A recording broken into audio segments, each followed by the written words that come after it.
तो बच्चों यहाँ पे स्टार्ट कर रहे हैं एक्सरसाइज के क्वेश्चन। तो पहला एक्सरसाइज का क्वेश्चन है 9.1 जो कि आपको एनसीईआरटी बुक की पेज नंबर मिलेगा 249 पे। A small candle 2.5 centimetre in size is place at 20 centimetre in front of concave mirror of radius of curvature दे रखा है आपको 36 सेंटीमीटर। चलिए डायग्राम से हम इसको समझेंगे क्या क्या चीज़ हमारे पास है। देखिए कैंडल है, कैंडल का जो साइज है वो आपको हाइट में कितना दे रखा है 2.5 सेंटीमीटर, जिसको हम लिखेंगे ओ से इमेज हाइट को। और ये इससे कितनी डिस्टेंस पे प्लेस है 20 सेंटीमीटर किससे कॉनकेव मिरर से प्लेस है, जिसकी रेडियस ऑफ कर्वेचर, इसकी रेडियस ऑफ कर्वेचर आर दे रखी कितनी 36 सेंटीमीटर। तो इसको यहाँ पे पूछा जा रहा है at what distance from the mirror should be a screen place in order to sharp image.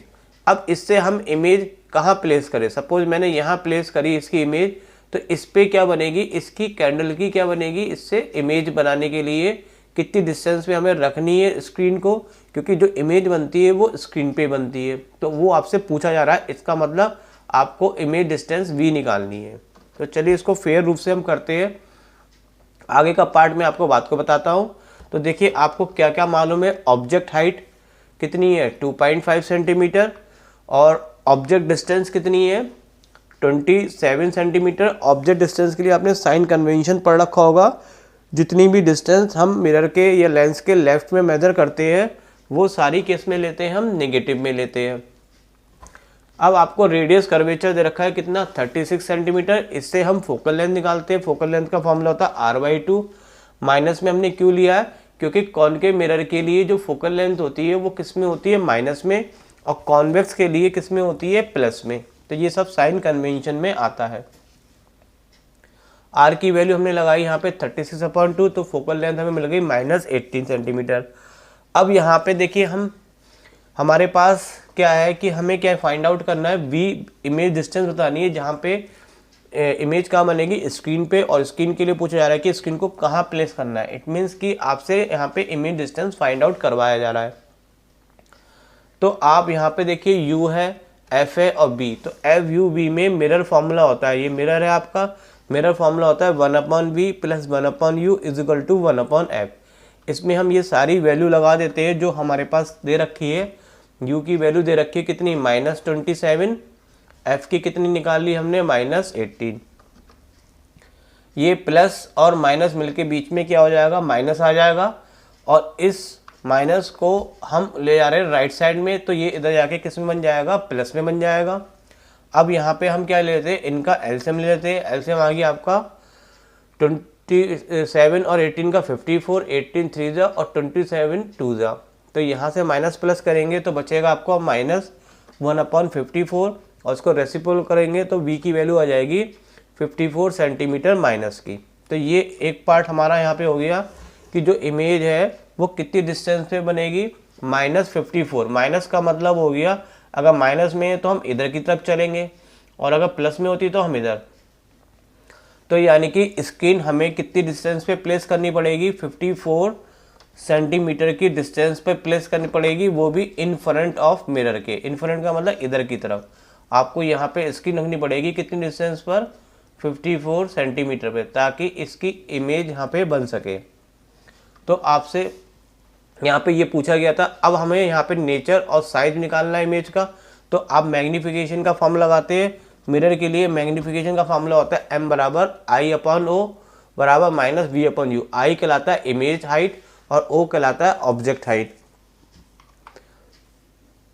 इस फॉर्मूले को हम यहाँ पे क्या करते हैं अप्लाई करते हैं। तो ये इतना ही हमने अप्लाई करने के लिए I/O -v/u लिया। I देखिए हमें निकालनी है, इमेज हाइट नहीं पता। ऑब्जेक्ट हाइट हमारे पास कितनी दे रखी थी 2.5, और v हमारे पास हमने निकाला -54, और u आपके पास गिवन है -27।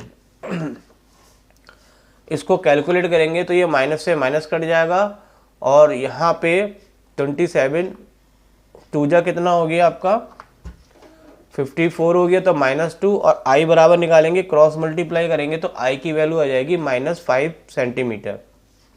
इसका मतलब i जो है माइनस में आया है तो माइनस में आने का मतलब है इमेज बनेगी इन्वर्टेड। अगर आई का आंसर प्लस में आता तो इमेज बनती इरेक्ट सीधी, क्योंकि सीधी में प्लस लेते हैं और इरेक्ट में क्या लेते हैं हम इन्वर्टेड में क्या लेते हैं माइनस।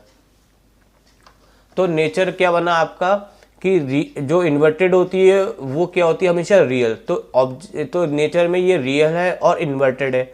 और साइज में देखें तो पहला साइज आपका 2.5 सेंटीमीटर था, अब उससे बढ़ गया तो साइज क्या हो गया इनलार्ज हो गया। तो नेचर क्या निकला आपका यहाँ पे, नेचर निकला रियल और इन्वर्टेड है और ये मैग्नीफाई का मतलब बड़ी है, लार्जर। अब देखिए लास्ट में क्वेश्चन में पूछा गया था if the candle is move closer to the mirror, अगर इस कैंडल को उठा के हम इसके नज़दीक लाके यहाँ पे रख दे कैंडल को, जो कैंडल है इसको हम यहाँ पे लाके रख दे तो आपको स्क्रीन किधर को मूव करानी पड़ेगी। तो देखिए जैसे जैसे हम पास में लाएंगे, पास में लाने से क्या होगा कि यहाँ पे आपने पढ़ रखा होगा कि ये पास में लाएंगे तो ये फोकस से जाएगी रे, और एक हम सेंटर से ले लेंगे तो ये इमेज क्या बनेगी इससे